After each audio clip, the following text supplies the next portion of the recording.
اب تک تو عذاب آیا نہیں, خالی ویسے ہی اپنے گیدرا بھپکیاں دیتے رہتے ہیں یہ حضرت, کوئی عذاب نہیں آتا. تو کہتے ہیں وَيَسْتَعْجِلُونَكَ بِالْعَذَابِ, یہ عذاب کے تعلق اور جلدی چاہ رہے ہیں. وَلَن يُخْلِفَ اللَّهُ وَعْدَهُ, اللہ اپنے وعدے کے خلاف ہرگز نہیں کرے گا. اگر وعدہ کر لیتا ہے کہ عذاب آئے گا تو وہ ضرور آتا ہے. بے وقوف انسان ہو تم, بجائے اس کے کہ یوں پوچھو کہ جلدی کیوں نہیں آتا عذاب, بھائی اس کے لیے تو تمہیں اس کے فکر کرنی چاہیے کہ اگر عذاب آئے تو کیسے بچیں, نہیں ہے کہ کیوں نہیں آ رہا اب تک عذاب, یہ تو بڑی غلط ہوگی. مثال کے طور پر کہیں ارتھ کوئک آنے والا ہو, اب تو وہ بھی اچانک ہی آتا ہے, لیکن مان لیجیے تھوڑی دیر کے بعد سائنٹسٹ کہتے ہیں کہ بھئی ایسا خطرہ ہے کہ 3 دن کے بعد یہاں ارتھ کوئک آئے کسی جگہ. 3 دن تو بہت ہیں, اب لوگ سب بھاگ لیں اور وہاں سے جگہ چھوڑ دیں, خالی کر دیں, سب کچھ جو کچھ کر سکتے ہیں کریں.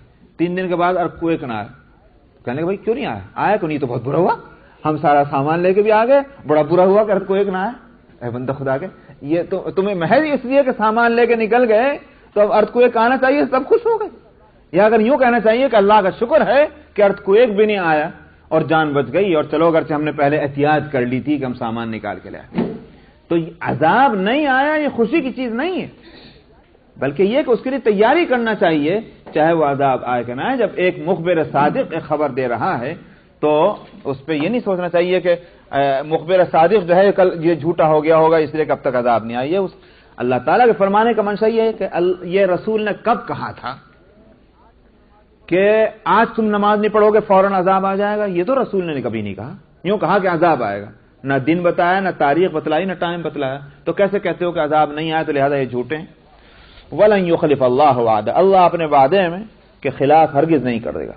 وَإِنَّ يَوْمًا عِندَ رَبِّكَ كَأَلْفِ سَنَةٍ مِّمَّا تَعُدُّونَ, قوموں کے فیصلے منٹوں میں نہیں ہوا کرتے. سمجھ میں آیا نہیں؟ ویسے بھی فرد کے لیے بھی آپ دیکھتے ہیں کہ اگر کوئی شخص کسی فرد کے تعلق سے جلدی جو ہے وہ غصے ہو جایا کرے اور جلدی راضی ہو جائے. آپ کے بیٹے یا بیٹی نے نالائقی کی, ایک دم لے کے جوتے اور ڈنڈے خوب مارنا شروع کر دیتے ہیں. دوسرے لمحے بہت اچھا کام کیا, فوراً سینے سے لگا لیتے ہیں. سمجھ میں آیا؟ پھر اس نے کوئی غلطی کی, پھر ڈنڈے لے کے مارنا شروع کر دیا. پھر وہ کوئی اچھا کام کیا, پھر فوراً سینے لگا لیا. کیا کہیں گے آپ؟ بھائی پاگل ہے یہ شخص. سمجھ میں آیا؟ بھائی کچھ تو ذرا انتظار ہونا چاہیے, کچھ تو مہلت دینی چاہیے. یہ کیا کہ ادھر اچھا کرو تو فوراً گلے لگا لو, ادھر برا کرو تو فوراً ڈنڈے پیٹنا شروع کر دو. یہ دنیا میں تربیت اس طرح نہیں ہوا کرتی, مہلت دی جاتی. اب اگر فرد کو دنوں کی, ہفتوں کی, مہینوں کی اور سالوں کی مہلت دی جاتی ہے, اور تب کہیں جا کر کے آپ کی وہ سزا دینے کی وہ جو سزا دینے کا معاملہ حرکت میں آتا ہے, کہیں سال کے بعد کسی ایک فرد کے لیے, قوموں کا معاملہ جو ہے وہ ایسے کیسے ہو سکتا ہے کہ ایک قوم نے کوئی گڑبڑ کی, اللہ میاں فوراً عذاب ان پر بھیج دیں؟ یہ تو نہیں ہوگا. فرمایا کہ اللہ کے یہاں قوموں کے معاملات میں ایک دن 1000 برس کے برابر ہوتا ہے. یعنی جلدی نہیں فیصلے ہوتے, موقع دیے جاتے ہیں, مہلتیں دی جاتی ہیں. بعض دفعہ کئی نسل گزر جاتی ہیں, تب کہیں جا کر کے وہ عذاب آتا ہے. اس لیے کہ ایک بات سن لیجئے, اس کا یہ مطلب نہیں ہے کہ اچھا تو پھر اب ہمارے پاس بھی خدا اللہ کرے کہ ہم عذاب کے مستحق نہ ہوں, لیکن یہ نہ سمجھا جائے کہ اچھا تو کئی ہزار برس ہیں تو لہذا کئی ہزار برس ہی مان لیں. اصل میں یوں ہوتا ہے, قوموں کے عذاب جلدی کیوں نہیں آتے, اس نقطے کو میں بتلا دوں. سن رہے ہیں نا آپ لوگ؟ قوموں کا عذاب کے آنے میں دیر کیوں لگتی ہے؟ اللہ کا عذاب کبھی اس طرح نہیں آتا کہ جہاں کسی نے برائی کی اور فوراً عذاب آ جائے. کب آتا ہے عذاب؟ اللہ کا عذاب جب آتا ہے اس قوم پر کہ جب وہ برائی نہ رہے, اس کے برائی کا احساس دل سے نکل جائے اور وہ بالکل ایسی ہو جائے جیسے اچھائی. جس طرح سے لوگ اچھائیاں کرتے ہوئے فخر محسوس کرتے ہیں, سمجھ میں آ رہی نہیں بات؟ فخر, پراؤڈ, جیسے اچھائیوں پر پراؤڈ ہوتا ہے اور فخر ہوتا ہے, جب اس قوم میں برائیاں اس طرح ہو جائیں کہ پھر ان کو ان برائیوں پر پراؤڈ اور فخر ہو, اس سے پہلے عذاب نہیں آتا. یہ ہے معاملہ. اس میں ٹائم لگتا ہے, کیونکہ جب تک ایک انسان برائی کو برائی سمجھ کر رہا ہے, امکان ہے کہ یہ بچ جائے گا. ہمارے یہاں اردو میں کہتے ہیں صبح کا بھولا شام کو آیا, تو بھولا نہیں کہتے, ایک شخص ایک چیز کو برا سمجھ رہا ہے, ہو سکتا ہے بچ جائے, لیکن ایک شخص برائی کو برائی ہی نہیں سمجھ رہا, وہ تو اچھا سمجھ رہا, اس کی اصلاح کی کیا صورت ہے؟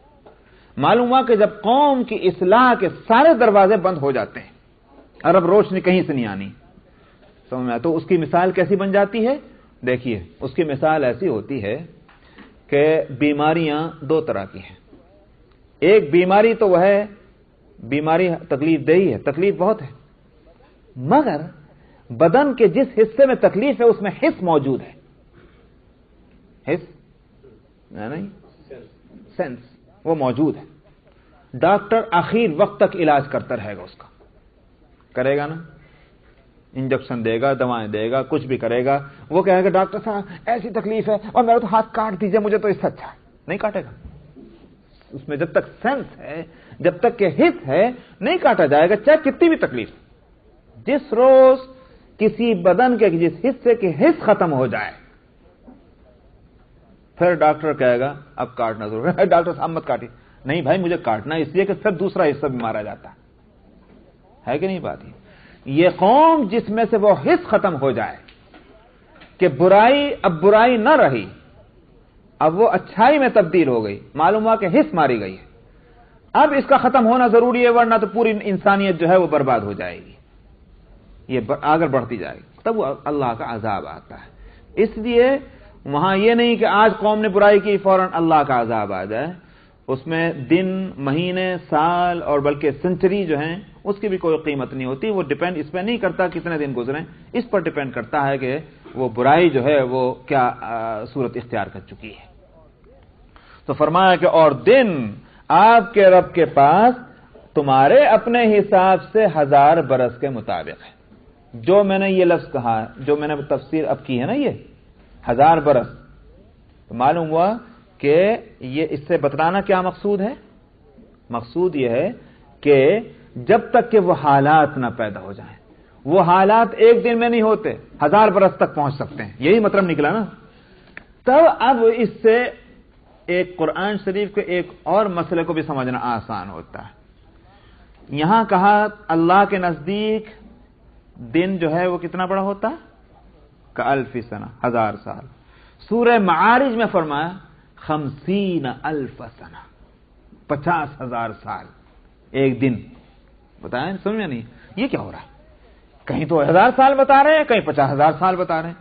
میں نے کہا بات وہی ہے. بات یہ ہے کہ وہ حالات پر ڈیپینڈ کرتا ہے. حالات جو ہیں وہ اس لیول تک کب آتے ہیں. وہ 1000 برس میں بھی آ سکتے ہیں, 100 برس میں بھی آ سکتے ہیں, 50,000 برس میں بھی آ سکتے ہیں. اس اعتبار سے اللہ کے یہاں وہ ایک دن ہوگا. آج تم نے کام کیا, تم سزا کے مستحق ہو گئے اس کام کی وجہ سے, مگر دیکھنا ہے کب وہ حالت آ جاتی ہے. اس لیے وہ 1000 اور 50,000 کا فرق ہے. مما تعدون, تمہارے شمار کے حساب سے. وَكَأَيٍّ مِّن قَرْيَةٍ أَمْلَيْتُ لَهَا وَهِيَ ظَالِمَةٌ ثُمَّ أَخَذْتُهَا. فرمایا کتنی بستیاں وہ ہیں جن کو ہم نے ڈھیل دی, حالانکہ وہ ظلم کرنے والی تھی. ہم نے ڈھیل دی, یعنی کہ وہ ڈھیل دینا اس لیے نہیں ہے کہ یہ ظلم نہیں کر رہی ہیں, ظلم کر رہی ہیں, ہم نے ڈھیل دی ان کو. ثم اخذتها, پھر میں نے ان کو پکڑا. وإلی المصیر, بچ کے کہاں جا سکتے ہیں؟ سارے معاملات کا لوٹنا تو ہماری طرف.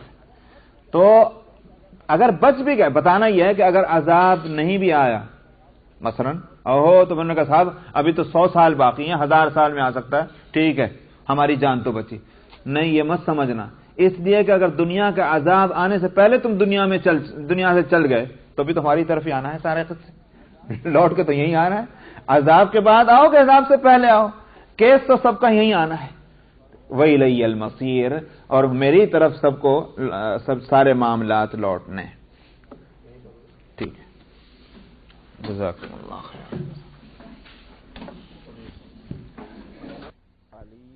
سورہ الحج 49.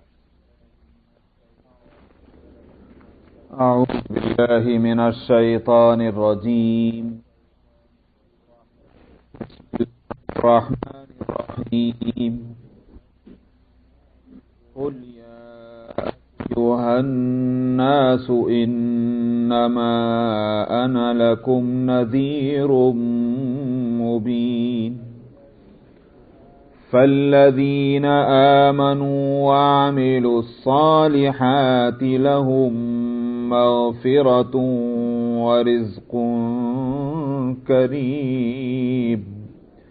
والذين سعوا في آياتنا معاجزين أولئك أصحاب الجحيم.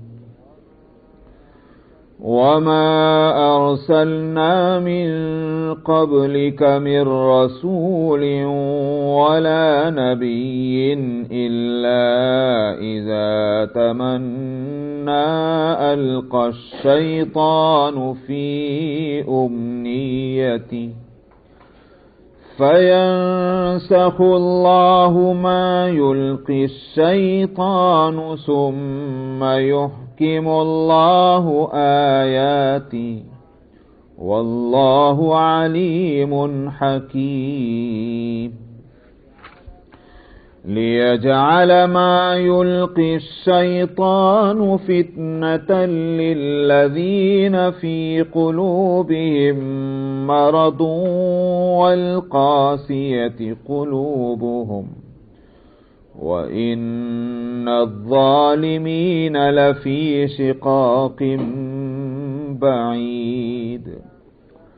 وليعلم الذين أوتوا العلم أنه الحق من ربك فيؤمنوا به فتخبت له قلوبهم وإن الله لهادي الذين آمنوا إلى صراط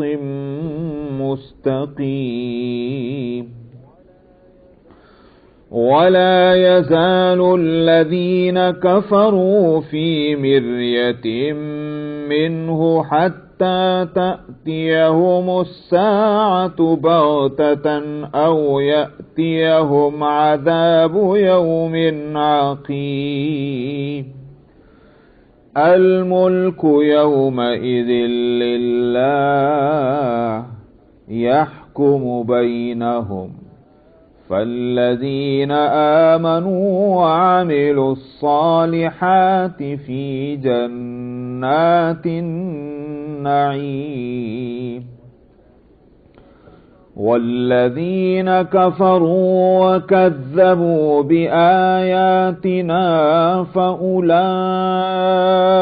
لهم عذاب مهين.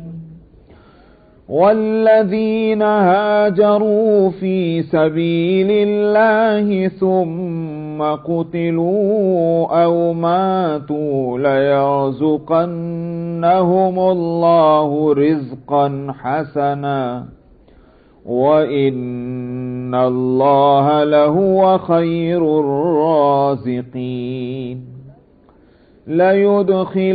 ليدخلنهم مدخلا يرضونه وإن الله لعليم حليم. ذلك ومن عاقب بمثل ما عوقب به ثم بغي عليه لينصرنه الله إن الله لعفو غفور. ذلك بأن الله يولج الليل في النهار ويولج النهار في الليل وأن الله سميع بصير. ذلك بأن الله هو الحق وأن ما يدعون من دونه هو الباطل وأن ما يدعون من دونه هو الباطل وأن الله هو العلي الكبير. ألم تر أن الله أنزل من السماء ماء فتصبح الأرض مخضرة إن الله لطيف خبير له ما في السماوات وما في الأرض وَإِنَّ اللَّهَ لَهُوَ الْغَنِيُّ الْحَمِيدُ صدق اللہ العظیم۔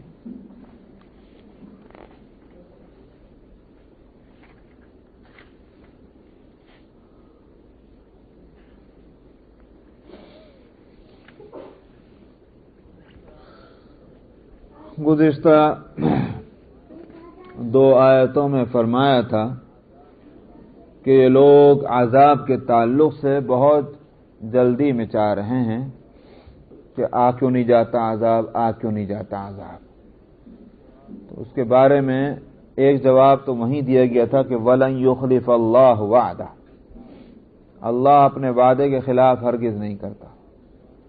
لیکن یہ کہ تم یہ چاہو یا تمہارے ذہن میں یہ بات ہے کہ آج جرم کیا تو آج ہی اس کی سزا مل جائے، یہ اللہ کا نظام ایسا نہیں ہے۔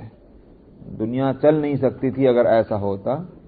اللہ کے فیصلے قوموں کے بارے میں جو ہوتے ہیں اس میں تمہارے اپنے حساب سے دیکھا جائے تو اللہ کا ایک دن تمہارے لیے تمہارے نزدیک 1000 برس کے برابر ہوتا ہے۔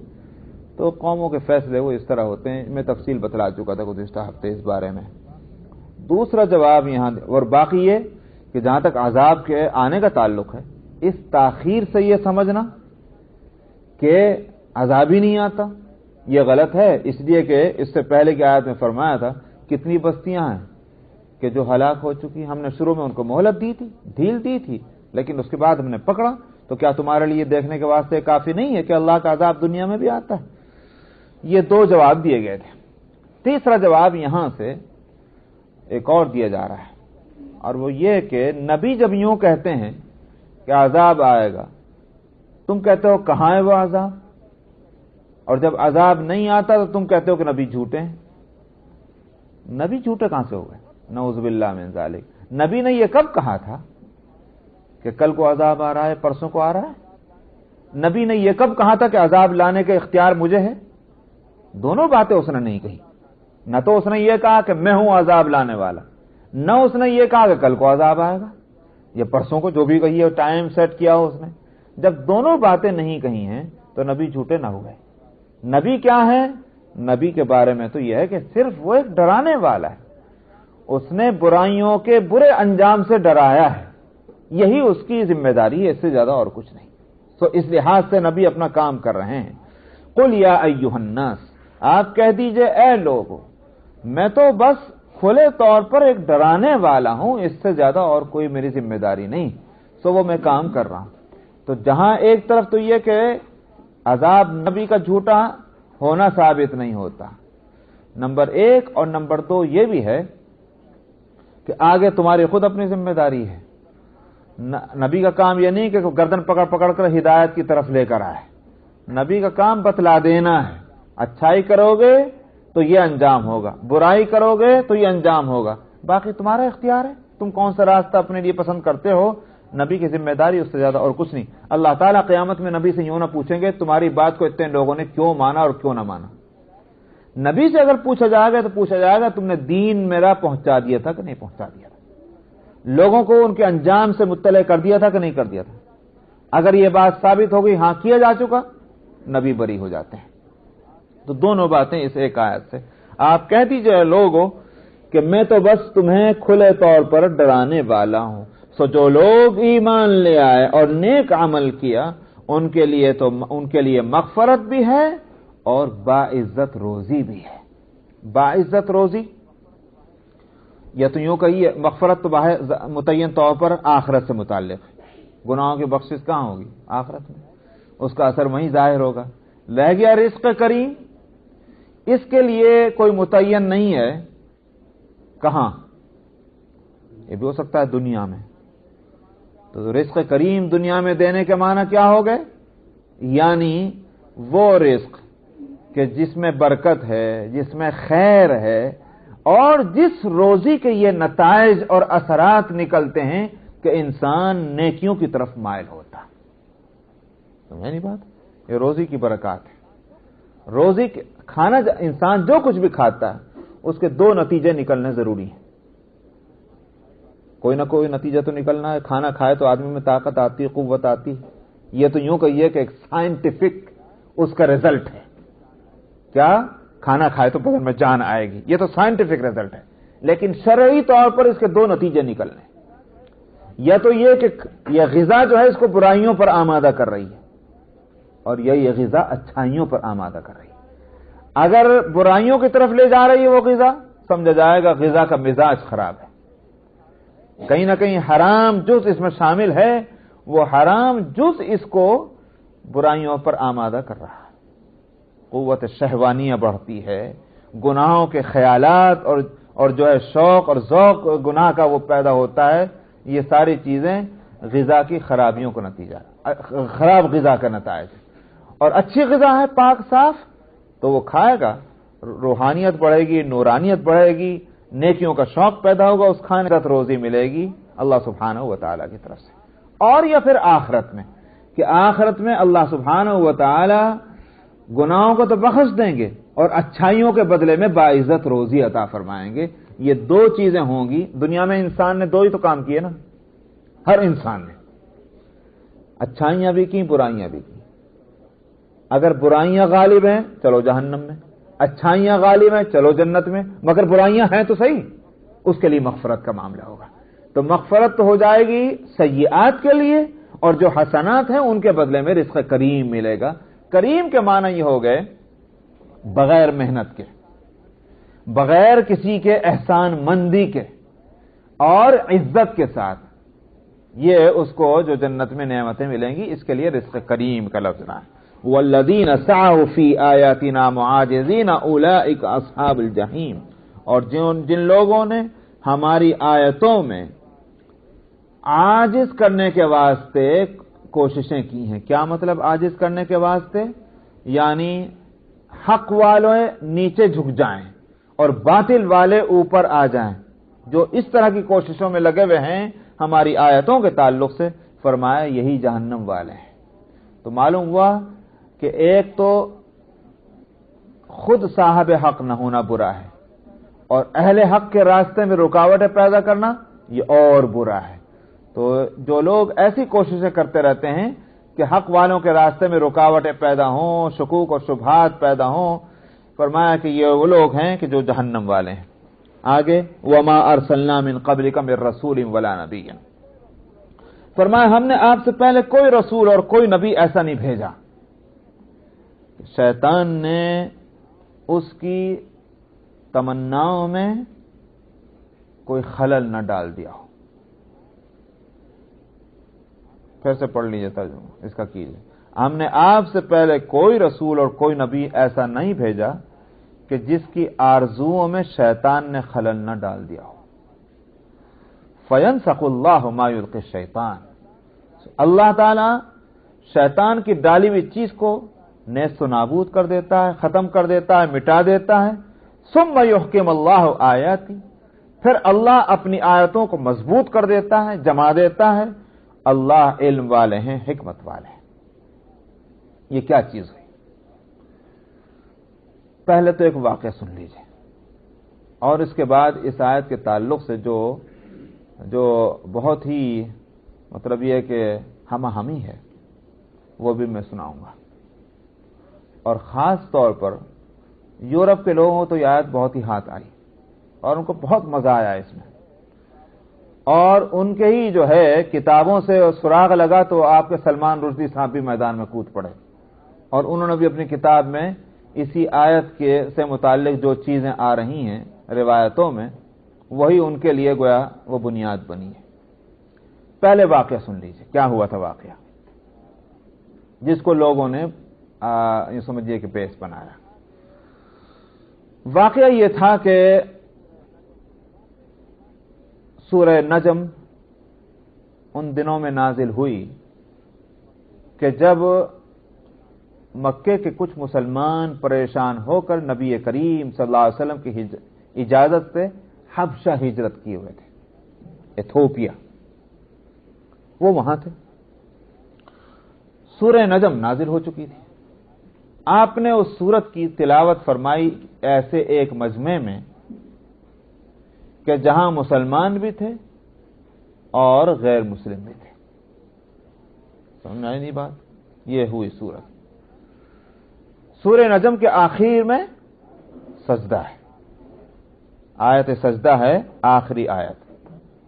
آپ نے اس آیت کو پڑھا اور سجدہ کیا، سجدہ تلاوت۔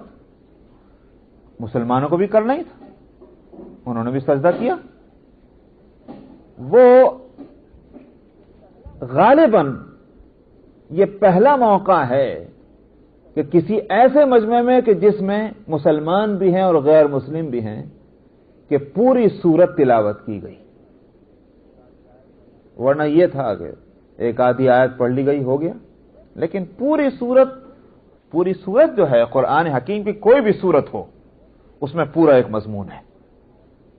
ضروری نہیں ہے کہ قرآن شریف کی ہر آیت کے اندر یا 2-3 آیت کے اندر یا ایک رکوع کے اندر پورا مضمون آ جائے، سمجھ میں آئی؟ یہ ضروری نہیں ہے، مگر یہ ضرور ہے کہ ایک سورت کے اندر پورا ایک مضمون آ جاتا ہے، چاہے وہ سورت میں اردو میں ایک باب ہو جاتا ہے ایک سورت میں مضمون کا۔ تو شاید یہ پہلا موقع ہے کہ پوری سورت بیک وقت پڑھی گئی ایک مجلس میں اور ایک موقع پر۔ اس کا اثر یہ ہوا، کچھ ماحول ایسا بنا، ایٹماسفیئر اس کے مضمون کا سورہ النجم کے، کہ آپ نے اور مسلمانوں نے تو سجدہ کیا ہی، وہ دوسرے غیر مسلم تھے وہ بھی ایسے مبہوت ہوئے، وہ بھی سجدے میں پڑ گئے۔ بات سمجھ میں آئی؟ یہاں تک اتنا واقعہ ہوا ہے۔ یہ خبر چلی اب کے ساتھ مسلمانوں کے ساتھ مشرکین نے بھی سجدہ کر لیا۔ اب ایک طرف تو یہ بات مکے میں چلی، کیوں ہوا، کیسے ہوا، کس طرح ہوا۔ تو جن لوگوں نے سجدہ کیا تھا جب ان کی پکڑ ہوئی، کن لوگوں نے؟ مشرکین نے۔ ذرا پوری توجہ سے بات کو سنیے گا کیونکہ آگے جو بات چلے گی وہ یہیں سے نکلے گی۔ جن لوگوں نے سجدہ کیا تھا جب مکے میں خیخاں شروع ہوئی اور ان کی پکڑ دکڑ ہوئی، یہ تم نے کیا حرکت کی کہ وہاں سجدہ کیا؟ اب وہ سجدہ تو غیر اختیاری طور پر ہوا تھا، لیکن انہوں نے کیا کہا؟ انہوں نے اپنی بات کی تعویل یہ کی کہ ہم کیا کریں، وہ تو جب وہ قرآن شریف پڑھ رہے تھے محمد تو صلی اللہ علیہ وسلم، تو انہوں نے تو ایک ساتھ اس میں ایک بات اور بھی ایسی پڑھی کہ ہمارا ان سے کوئی اختلاف نہیں رہا۔ کیا پڑھا انہوں نے؟ وہ بہتر یہ ہے کہ وہ آیت آپ کھول لیں سورہ النجم کی۔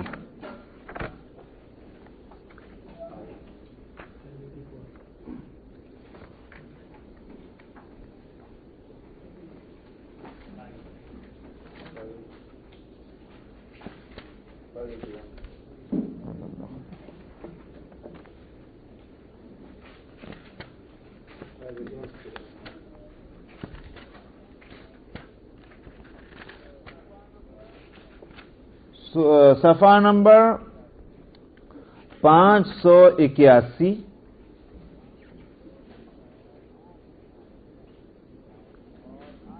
مل گیا، اور آخری آیت جو اس کی ہے آیت نمبر 19، افرأیتم اللات والعزی، کیا تم نے لات اور عزیٰ کو دیکھا؟ یہ لات اور عزیٰ بت تھے، دیویاں تھیں مکے اور طائف والوں کی۔ کیا تم نے لات اور عزیٰ کو دیکھا؟ ومنات الثالثۃ الاخری، اور تیسری دیوی جو ہے منات، وہ بھی اس کو بھی دیکھیے۔ مراد یہ تھی کہاں تو یہ معبود، نہ دیکھنے کے نہ سمجھنے کے، اور کہاں اللہ سبحانہ و تعالی کی ذات، کیسے جوڑ لگا رہے ان معبودوں کا اس معبود حقیقی سے۔ کوئی تو مناسبت ہونی چاہیے جوڑ لگانے کے لیے، تو بات ہی وہ بتانی ہے۔ الکم الذکر ولہ الانثی، آگے کا مضمون کہ یہ دیویاں ہیں اور یہ کہتے ہو کہ یہ اللہ کی فیملی ہے، اللہ کی اولاد ہے۔ کون؟ یہ دیویاں۔ تو اللہ تعالیٰ فرماتے ہیں تمہاری خود کی تو حالت یہ ہے کہ اپنے واسطے بیٹیاں سننے کو تیار نہیں، اور کہتے ہو کہ نہیں ہمارے تو بیٹے اچھے لگتے ہیں ہم کو، اور اللہ کے واسطے بیٹیاں تجویز کرتے ہو. تم کو شرم نہیں آتی؟ اگر اول تو اولاد نہیں اللہ کے، اور ہو تو جو تم اپنے لیے پسند نہیں کرتے وہ اللہ کے لیے پسند کرتے ہو. مضمون تو یہ تھا. یہاں مشرکین نے کیا کہا کہ جب ان سے پوچھا تم نے سجدہ کیوں کیا، کہ کیا کریں، وہ تو ایسی بات آئی تھی کہ اب ہمارا کوئی اختلاف نہیں تھا. کہ کیا بات آئی تھی؟ کہ جب اس نے یوں کہا کہ افرائیتم اللات والعزی ومناۃ الثالثۃ الاخری، تو یہ بھی تو پڑھا کہ تلک الغرانیق العلا وان لشفاعتهن لترتجى. یہاں کہاں اس میں نہیں ملے گا، یہ تو انہوں نے گھڑ کے بتایا. تلک الغرانیق العلا وان شفاعتهن لترتجى الیس الذکر الکم الذکر وله الانثى. یہ دو چیزیں جوڑ دی انہوں نے ان کے ساتھ. یہ انہوں نے کہا تو ہمارا جھگڑا کوئی نہیں رہا. تلک الغرانیق العلا کے معنی یہ ہیں کہ یہ مقدس دیویاں ہیں اور ان کی سفارش اور شفاعت کی امید کی جاتی ہے. یہ دو آیتیں خود ہی ایجاد کی اور خود ہی کھڑ دی اور لگا دی اس کے ساتھ جوڑ کہ انہوں نے فرمایا ہمارا کوئی جھگڑا نہیں تھا. یہ تو ہم بھی کہتے تھے، ہم کب اللہ کا انکار کرتے ہیں، اللہ کو تو ہم بھی مانتے ہیں. ہم یوں کہتے تھے کہ یہ دیویاں جو ہیں ہمیں اللہ سے قریب کرنے والی ہیں، یا ہمیں اللہ کے پاس ہماری سفارشیں کرنے والی ہیں، اس لیے ہم ان کی پوجا کرتے ہیں. وہی بات محمد نے کہہ دی تو اب جھگڑا کوئی نہیں رہا. اس واسطے ہم نے سجدہ کر لیا اس کے ساتھ. سمجھ میں آئی نہیں بات؟ یہ بات یہاں سے چلی. ادھر تو یہ ہوا، ادھر یہ بات جو ہے پہنچی وہاں حبشہ میں، مسلمانوں تک پہنچ گئی. پروپیگنڈا ہوتے ہوتے ہوتے ہوتے کہ بھئی وہ تو صلح ہو گئی مشرکین میں بھی اور مسلمانوں میں بھی. انہوں نے کہا کہ اچھا تو بہت خوش، وہ بھی سارے آ لیے واپس کہ مکہ مکرمہ میں واپس آئے اس لیے کہ صلح ہو چکی، اب کیا جھگڑا رہ گیا مکے والوں سے. اور یہی کہ وہ تو سب نے مل کر سجدہ کیا ہے. واپس آئے، یہاں دیکھا مشرکین ہے، مسلمان ہی ہیں. تو بھئی یہ کیا ہوا؟ تو پھر وہ تنگیاں جو شروع ہوئیں تو پھر دوسری ہجرت کی اجازت ملی تھی نبی کریم صلی اللہ علیہ وسلم کی طرف سے کہ چونکہ حالات یہاں وہی کہ وہی تھے. اچھا صاحب، یہ تو ہے اصل واقعہ. اب روایتوں میں جو بات آئی وہ بعض لوگوں نے اس کو اس طرح سے لیا کہ نبی کریم صلی اللہ علیہ وسلم نے پڑھ دیا. کیسے پڑھ دیا؟ بعض نے کہا کہ صاحب آپ کے ذہن میں آپ کو یہ تمنا ہوا کرتی تھی کسی طرح سے اللہ میاں کوئی بات ایسی اتار دے قرآن میں جس سے مشرکین کچھ قریب ہو جائیں اور اس طرح سے یہ جو ہمارے دین کے راستے میں رکاوٹیں پیدا ہو رہی ہیں یہ رکاوٹیں دور ہو جائیں. یہ تمنا کیا کرتے تھے نبی کریم صلی اللہ علیہ وسلم. اس تمنا اور خواہش کے جذبے سے آپ کے منہ سے یہ الفاظ نکل گئے. کسی نے تو یوں کہا، کسی نے یہ کہا کہ نہیں، وہ جس وقت وحی آ رہی تھی اور جبریل جو ہے ان آیتوں کو پڑھ رہے تھے، شیطان نے آ کر اپنی طرف سے یہ دو لفظ ملا دیے اور آپ سمجھے کہ یہ فرشتہ بھی یہی کہہ رہا، فرشتے کی طرف سے یہ بات بھی ہے اور آپ نے بھی اس کو اسی طرح سے پڑھ دیا. چنانچہ شام کو حضرت جبریل آئے اور آ کر انہوں نے کہا کہ یا رسول اللہ یہ آپ نے کیا پڑھ دیا، میں تو وہ نہیں لایا تھا. یہ بھی چلا.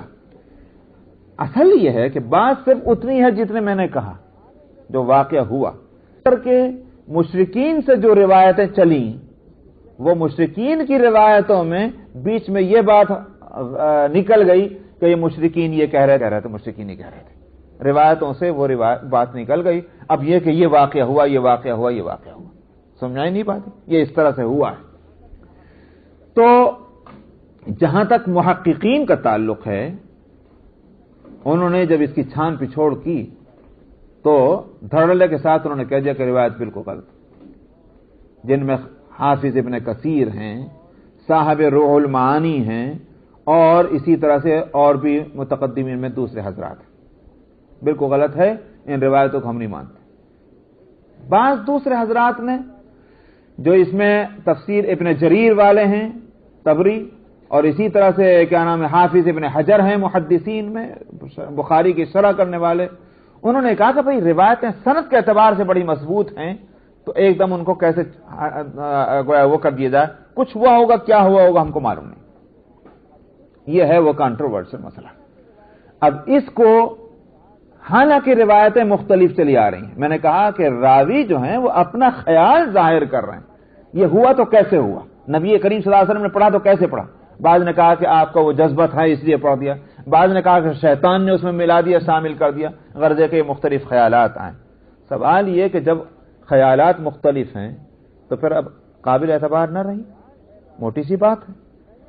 وہ خیال ہے راوی کا، نہ یہ کہ وہ روایت ہے، اس کو سمجھنا چاہیے تھا۔ تو یورپ والوں کو تو وہ چیز مل گئی اور انہوں نے کہا کہ دیکھو وحی کے آنے میں شیطان اپنی طرف سے آمیزش کرتا ہے، اور دلیلی آیت ہے جو اس وقت میرے سامنے ہے۔ اب پڑھیے اس آیت کو، وما ارسلنا من قبلک من رسول ولا نبی الا اذا تمنى القى الشیطان فی امنیتہ، ہم نے آپ سے پہلے کوئی رسول اور کوئی نبی ایسا نہیں بھیجا کہ جب اس نے کسی چیز کی تمنا کی تو شیطان نے اس کی آرزوؤں میں خلل ڈال دیا۔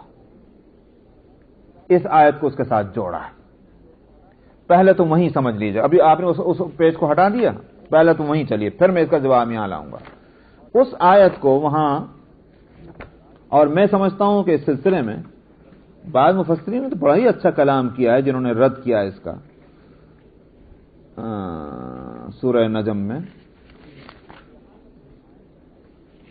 دیکھیے جہاں تک اس آیت کا تعلق ہے، جہاں وہ کہتے ہیں کہ شیطان نے آمیزش کر دی تھی، اب آپ پھر پڑھیے اس آیت کو، افرأیتم اللات والعزی، کیا تم نے لات اور عزا کو نہیں دیکھا اور تیسری دیوی جو منات ہے اس کو دیکھا؟ اور یہاں اس لفظ کو ذرا ملا لیجئے، وہ جو انہوں نے کم وقتوں نے ملایا، کہ یہ بڑی مقدس دیویاں ہیں اور ان کی شفاعت کی امید کی جاتی ہے۔ آگے پڑھیے، تمہارے واسطے تو ہوں مرد اور اللہ کے واسطے عورتیں، یہ کیسے دھاندلی ہے؟ بتائیے مضمون کیسے جڑا؟ جڑ گیا مضمون، قطعاً نہیں چھوڑا۔ بیچ میں وہ جو جوڑ لگایا ہے، نہ آگے سے جوڑے نہ پیچھے سے جوڑے۔ بت پرستی کو اور بتوں کو برا کہا جا رہا ہے، پورا مضمون تو یہ چل رہا، اور بیچ میں وہ دو جملے ایسے آ جائیں کہ کہا جائے کہ یہ تو بڑی مقدس دیویاں ہیں، ان کی امید کی جاتی ہے، ان کی سفارش کی، کیسے ہوا؟ جو بے جوڑ بات کہی گئی ہے۔ تو سوال یہ کہ کیا شیطان نے آ کر ملا بھی دیا ہو تو مشرکین کا دماغ خراب ہوا تھا، ان کو اتنی عقل نہیں تھی کہ وہ یہ پہلے جو کہی جا رہی ہے وہ اللہ کی وحدانیت کی بات کہی جا رہی ہے، شرک اور بت پرستی کے خلاف کہا جا رہا ہے، آگے بھی وہی کہا جا رہا ہے، بیچ میں جو دو جملے ملائے گا اس پہ وہ خوش ہو جائیں، جبکہ ان کا کوئی جوڑ نہ آگے سے نہ پیچھے سے۔ اس واسطے یہ سب روایتیں جو ہیں یہ دراصل مشرکین سے چلی اور بیچ میں سے وہ مضمون غائب ہو گیا کہ دراصل مشرکین نے یہ جھوٹ گھڑا تھا۔ اس کو اب یہاں آئیے، اس آیت کے اصل معنی کیا ہے؟ وما ارسلنا من قبلک من رسول ولا نبی، جب ہم نے کوئی آپ سے پہلے نہ رسول اور نبی کو ایسا نہیں بھیجا کہ جب اس نے کوئی تمنا کی تو شیطان نے اس کی تمناؤں میں خلل نہ ڈالا ہو۔ دیکھیے نبی کی تمنا ہے کیا؟ نبی کی تمنا یہ ہے کہ اللہ کا دین پھیلے، اس کو مضبوطی حاصل ہو اور لوگ اس دین کو اختیار کر لیں۔ یہی تو ہے شیطان، یہ تو ہے کہ نبی کی آرزو، کوئی بھی نبی ہو، جب نبی کار نبوت انجام دینے کھڑے ہوگا، کیا اس کی آرزو نہ ہوگی کہ لوگ اس کے دین کو مانیں؟ ہیں کہ نہیں بھیا؟ یہ تمنا ہوگی اس کی۔ آپ جب بزنس ویوپار کرنے کھڑے ہوتے ہیں کیا تمنا ہوتی ہے آپ کی؟ آپ کی دکان چلے، آپ کا بزنس چلے، جو بھی کام کوئی کرنے کھڑا ہوگا اس کی آرزو یہی ہوگی کہ یہ کام سکسیسفل ہو۔ نبی ایک کام کرنے کے لیے کھڑے ہو رہے ہیں، ان کی تمنا یہی ہے۔ شیطان آ کر اس میں خلل ڈالتا ہے۔ کیسے خلل ڈالتا ہے؟ خلل یہ ڈالتا ہے کہ اس کے کام کے تعلق سے لوگوں کے دلوں میں وسوسے پیدا کرتا ہے۔ سمجھ میں آیا؟ جو آیتیں وہ پڑھ کر سنا رہا ہے اللہ کی طرف سے آئی ہوئی، ان آیتوں کے مضامین کے تعلق سے لوگوں کے دلوں میں شکوک و شبہات پیدا کرتا ہے۔ اللہ سبحانہ و تعالیٰ کیا کرتے ہیں؟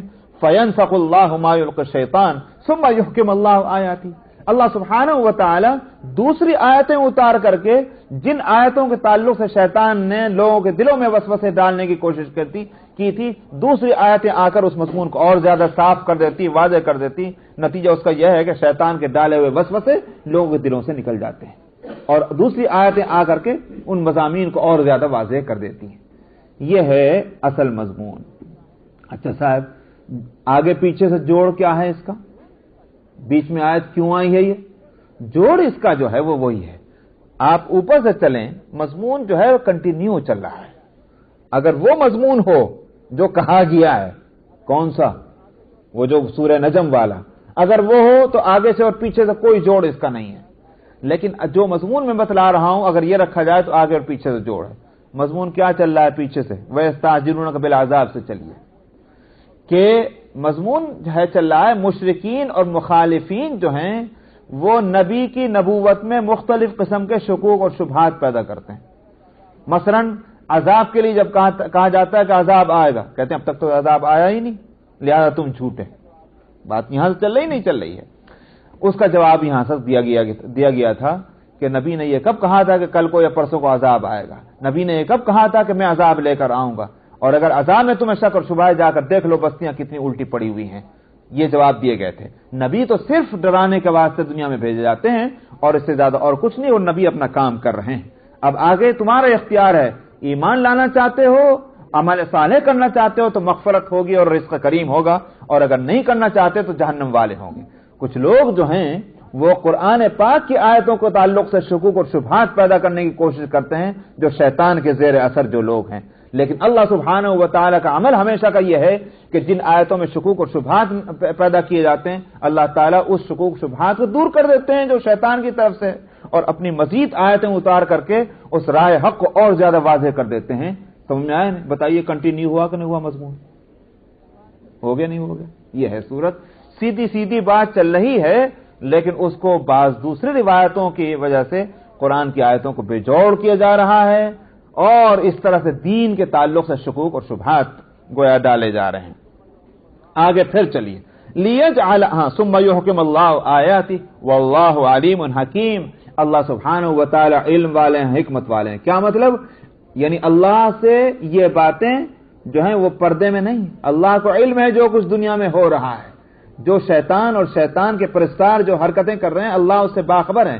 لیکن سوال یہ کہ جب اللہ باخبر ہیں تو پہلے کیوں نہ وہ آیتوں کو اتار دیا؟ فرمایا ہماری حکمتوں کا تقاضا یہی ہے کہ آیتوں کو اسٹیپ بائی اسٹیپ قدم بقدم اتارا جائے، ایک دم ساری آیتیں اتارنا اس کے حکمت کے خلاف ہے۔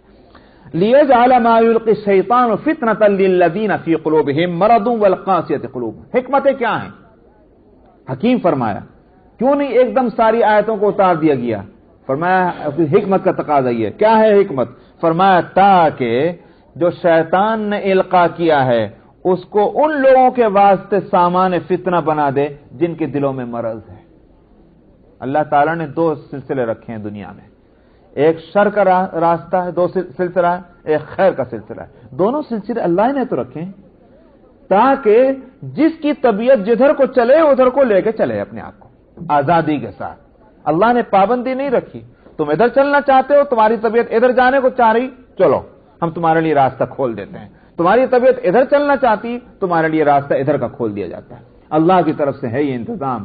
تو فرمایا لیجعل، تاکہ کر دے وہ شیطان نے جو کچھ القا کیا ہے اس کو فتنہ ان لوگوں کے واسطے جن کے دلوں میں بیماری ہے اور جن کے دلوں میں سختی اور جو ہے وہ جس کو کہیں شقاوت اور سختی آ جائے، نرمی نہ ہو حق کے تعلق سے۔ وَإِنَّ الظَّالِمِينَ لَفِي شِقَاقٍ بَعِيدٍ، اور بلا شبہ ظالم جو ہیں وہ تو ہیں ہی بہت دور کے اختلاف میں پڑے ہوئے، وہ تو ہمیشہ جو ہے برائی کو پسند کرتے ہیں، حق سے ان کو نفرت ہے، اس واسطے وہ ادھر چلے جاتے ہیں۔ وَلِيَعْلَمَ الَّذِينَ أُوتُوا الْعِلْمَ أَنَّهُ الْحَقُّ مِن رَّبِّكَ، اور تاکہ جان لیں اہل علم کہ آپ کے رب کی طرف سے جو کچھ آیا حق وہی ہے۔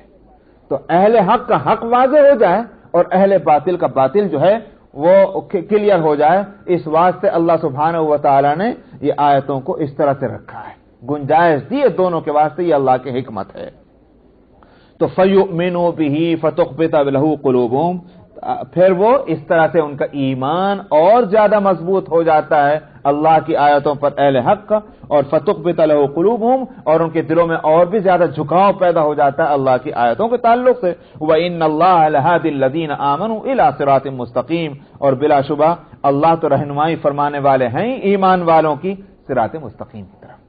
تو دیکھ لیجیے آپ شروع سے جو مضمون چلا آ رہا ہے کتنا اس میں کنٹینیویشن ہے اس معنی کے لحاظ سے جو میں نے ابھی آپ کے سامنے رکھی۔ وَلَا يَزَالُ الَّذِينَ كَفَرُوا فِي مِرْيَةٍ مِّنْهُ، آگے ابھی بھی مضمون وہی باقی ہے، اور فرمایا جہاں تک کافروں کا تعلق ہے وہ تو قرآن کے تعلق سے یا نبی کے تعلق